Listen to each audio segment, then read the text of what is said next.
What's up guys, Kate here with a super quick crypto update. In today's video, we're going to dive into some rapid fire news for XRP. Nothing to see here.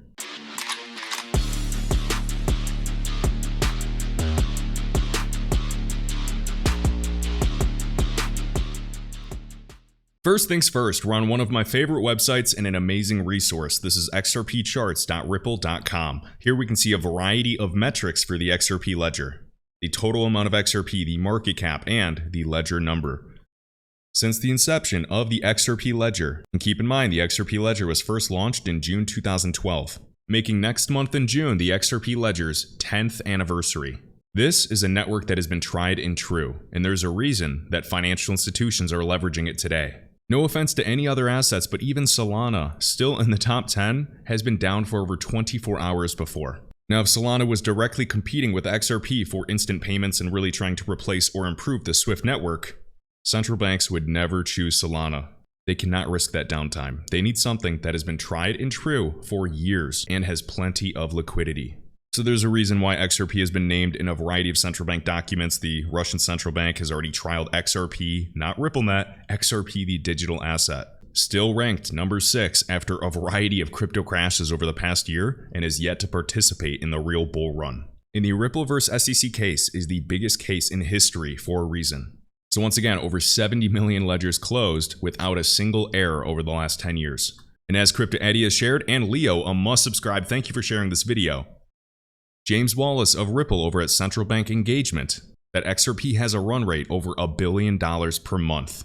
Now, of course, we hope to be at $10 billion a month or $1 trillion a month in the future, but it's great to see progress for on-demand liquidity, specifically knowing that the Ripple Liquidity Hub will be live. So if you track on-demand liquidity and you want to keep track of the volume, keep an eye on this website. As we can see, the total XRP trade volume between all exchanges, the XRP ledger trade volume between all pairs, and the XRP ledger payments volume.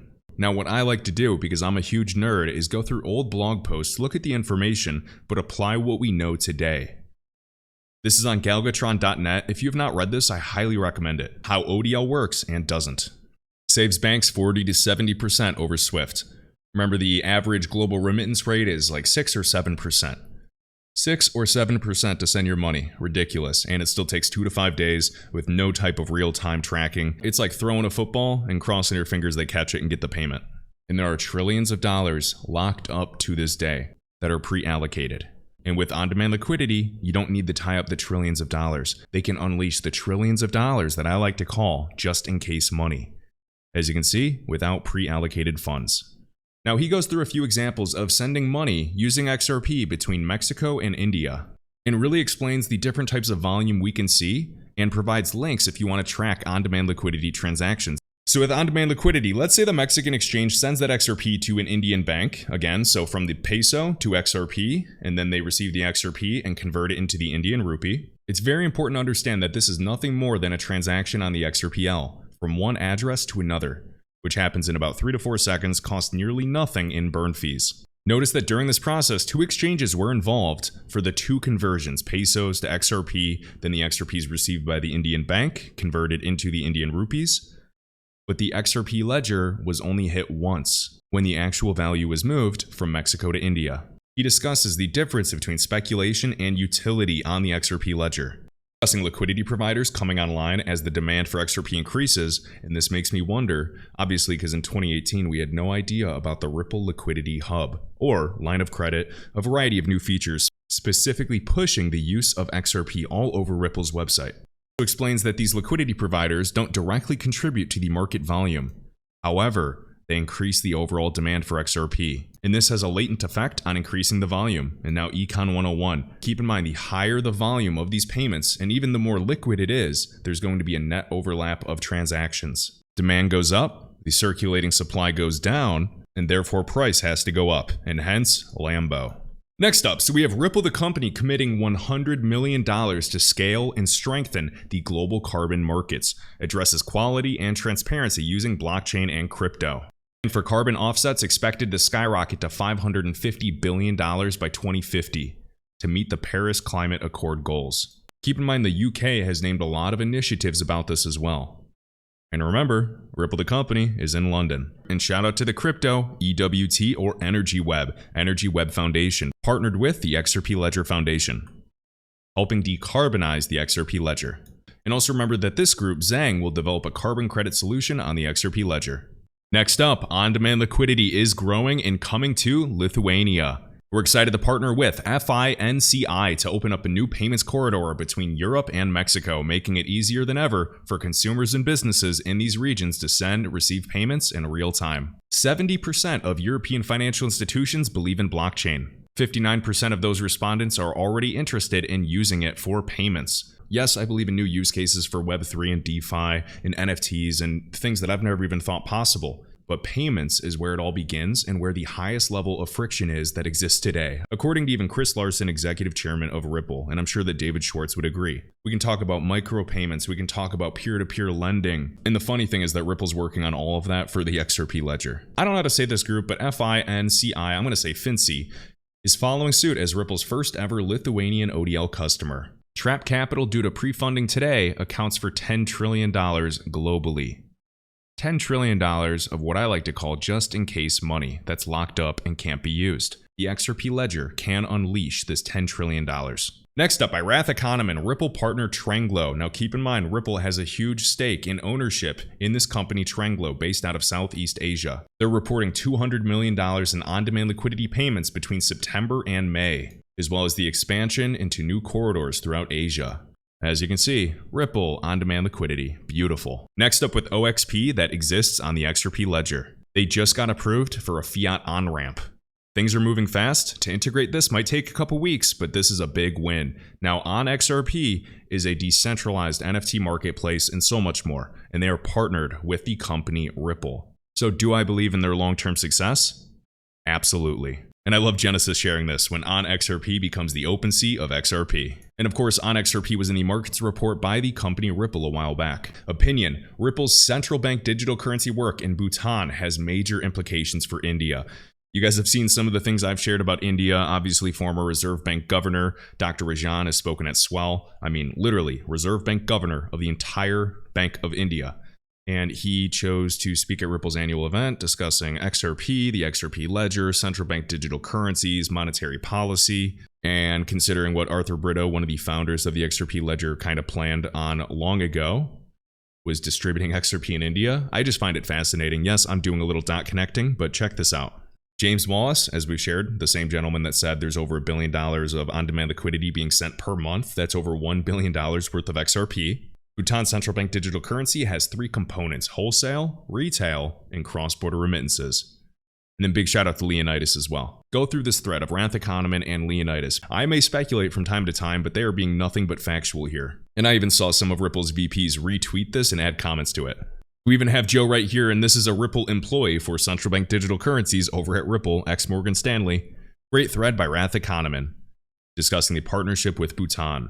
Remember the Republic of Palau. So many countries are partnered with Ripple, it's not even funny. And I have the same question: when price? We also know Ripple's planning to enter the Korean market, surprise, surprise.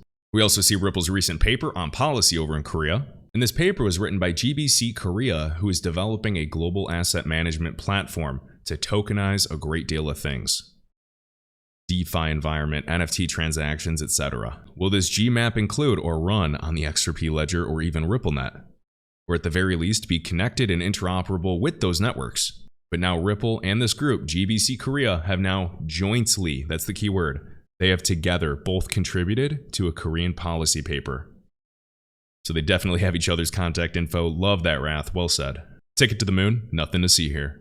Next up, shared by Documenting Ripple, Swift is collaborating with Capgemini to use crypto for cross-border payments. Now, do you guys remember in, let's just say 2018, 2019, everybody just gave up during the bear market. Everybody said crypto's a scam. It's not going anywhere. We were sitting down, 80, 90%, almost like today.